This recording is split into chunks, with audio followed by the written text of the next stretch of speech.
The reason your slow query is still in the backlog has nothing to do with your code. Developers feel the pain, but they can't prioritize it alone. Managers can prioritize it, but they don't have enough information to make the call. So the query stays slow, users have to wait until something breaks in production.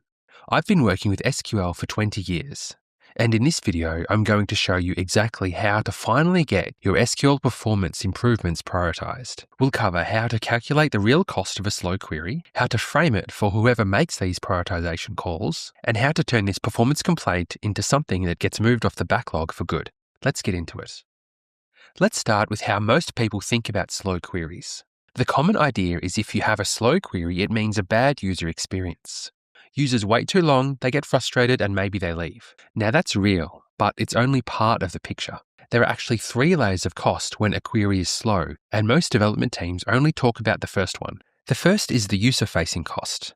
This is the one that everyone knows about. This includes page load times, the time to the first result, and how long a report takes to generate. Research consistently shows that user drop-off increases significantly once load times go past 2 or 3 seconds. So there's a direct relationship between query runtime and user behavior. Now, the query runtime isn't the only factor in a slow page load, but it's often a big part of it. The second is infrastructure cost. Slow queries consume more resources while they're running. This means more CPU, more memory, and more I/O. This might not seem like much if you have an on-premise database because you've already paid the price of setting up the infrastructure. However, if you're running on cloud infrastructure, that inefficiency has a direct cost. You might be paying for more compute capacity than you'd need if the queries were better written. And that cost is running every single day, whether anyone notices or not. The third is engineering cost. Every time a slow query causes an incident, someone investigates it. Someone gets paged or messaged.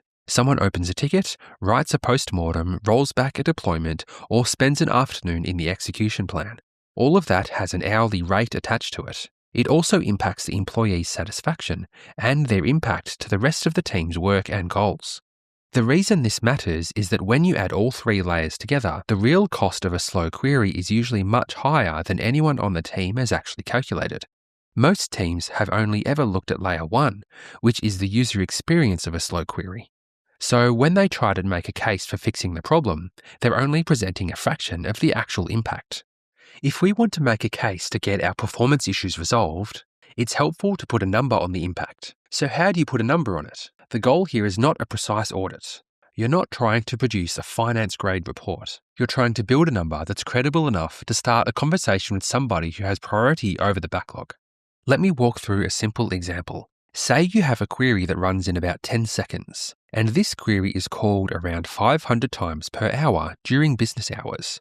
Maybe it runs as part of a dashboard or a search results page that is shown regularly. That's 5,000 seconds of blocked processing time every hour. Over an 8-hour working day, that's around 40,000 seconds just from this one query.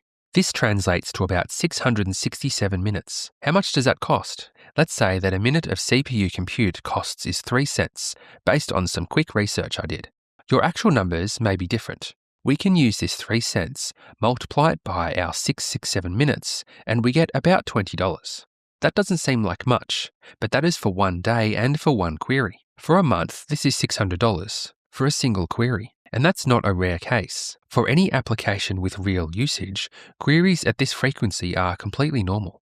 Now layer in the engineering cost. If this query causes a performance incident once a month, and that incident takes 2 developers half a day to investigate and resolve, at a rough blended rate of say $75 per hour, that's $600 per incident just in developer time. 12 incidents a year is over $7,000 in this reactive work, before you even count the infrastructure overhead or the user-facing impact.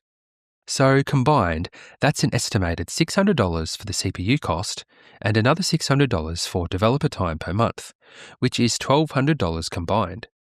Now, these numbers are rough. They'll be different for your team. Some will be higher and some will be lower. But that's fine.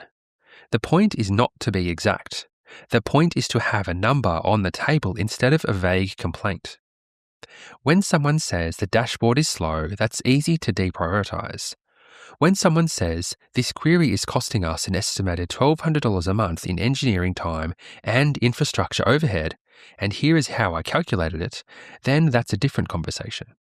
Once you have a number, the next question is who you show it to and how you frame it. This is where a lot of engineering managers or team leaders go wrong. The instinct is to present the technical evidence. This means showing the execution plan, explaining what the table scan is, and walk through why the index isn't being used. And if you're talking to another developer, that makes sense. But if you're talking to a product manager or a CTO or someone in a finance or operations role, that kind of explanation isn't that helpful. This isn't because they don't care, but because the information isn't in the language they use to make decisions. Different audiences need different approaches. You probably know this already if you've communicated other things to management or other business-focused teams. If you're talking to a product owner or CTO, you can present the performance problems as a risk to user retention and feature velocity. Slow infrastructure doesn't just affect the current query, it slows down everything running on top of it. Performance debt increases and eventually it starts blocking new work from getting shipped. If you're talking to someone in finance or operations, frame it as waste. You're paying for cloud resources to compensate for queries that shouldn't need these resources. You're paying engineers to respond to incidents that are predictable and preventable. It seems obvious, but people in finance and operations value time and money. If you can present the problem in those terms, they will understand it better. If you're talking to your direct manager, frame it as risk reduction. Performance incidents are unpredictable. They happen at the worst times. Prevention is cheaper than firefighting, and right now the team is in firefighting mode with this particular query. The mistake most engineers make when presenting this is that they frame it as, here is the benefit of fixing this. That's weaker than you might think because it invites the response, great, we'll get to it eventually. What actually helps is framing it as the cost of not fixing it. If we don't address this, here is what we'll keep paying every month. That changes the conversation you have from nice to have to ongoing liability. Let's say that you've made the case and the team has agreed that performance is worth investing in. The next challenge is figuring out where to start. If you've got a query in mind that you know is running slowly, then that's a great start. You can focus on fixing that. You already know the runtime and the query frequency, so you can make a rough estimate of the impact. However, if you don't have a slow query, you can find one. The natural instinct is to look for the slowest query and focus on fixing that. And sometimes that's the right call, but not always. A better way to think about it is impact, not just speed. Here is a simple way to prioritize. Take any query and estimate two things: how often it is run, which is the frequency, and how long it takes, which is the runtime. Multiply those together and you get a rough measure of raw cost. A query that runs in 10 seconds but only gets called once a day has a much smaller footprint than a query that runs in half a second but gets called 50,000 times a day. The slower query might look worse on a list, but the faster one is costing you more in total. Once you have that raw cost number, there's one more thing you can do. This is something that teams who take performance seriously actually do. It's making this visible as a team artifact. A simple list of your top 10 most expensive queries, updated periodically. This can include the query name or where it runs, average run times, approximate call frequency, and estimated monthly cost. This doesn't have to be a complicated dashboard, just something that exists in a spreadsheet or a Confluence page somewhere that the team can look at and that makes performance tangible. When performance is invisible, it stays invisible. When it's written down and shared, it starts getting treated like other work. The last piece is how you actually make the ask to focus on performance improvements. Most performance improvements fail not because the performance improvement isn't real, but the ask isn't structured in a way that leads to a decision. We should invest time in improving query performance is not an ask, it's a statement. It invites a response of, agreed, let's revisit this next quarter. An ask that can get funding or agreement has 4 parts.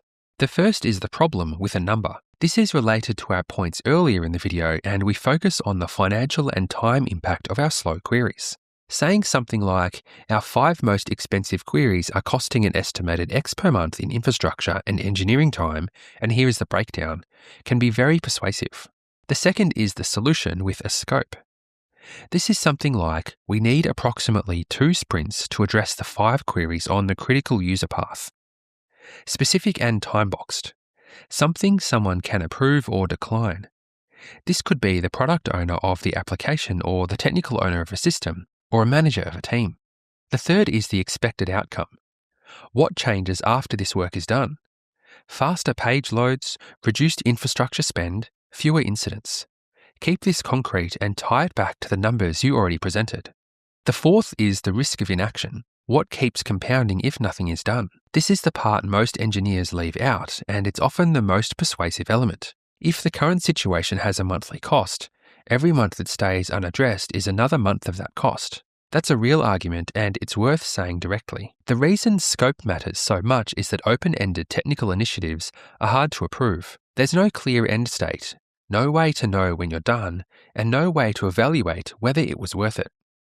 A well-defined ask, such as 2 sprints, 5 queries, and a measurable outcome, gives whoever is making the call something they can actually evaluate.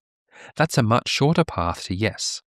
If you're able to define what you're asking in terms that people can understand and see the benefits, you'll have a better time getting the okay to work on performance improvements. Most of the time, this comes down to financial cost or time spent, but there are other factors. Different audiences need different frames. Users and retention for product, waste and spend for finance, and risk reduction for your direct manager. If you're interested in SQL performance training for your team, whether that's query optimization, execution plans, or indexing strategy, there's a link in the description to get in touch. If you want to see an example of this, which includes opening a slow query, reading the execution plan, and fixing it step by step, you'll want to watch this video next, where I do exactly that on a real query in SQL Server. Thanks for watching.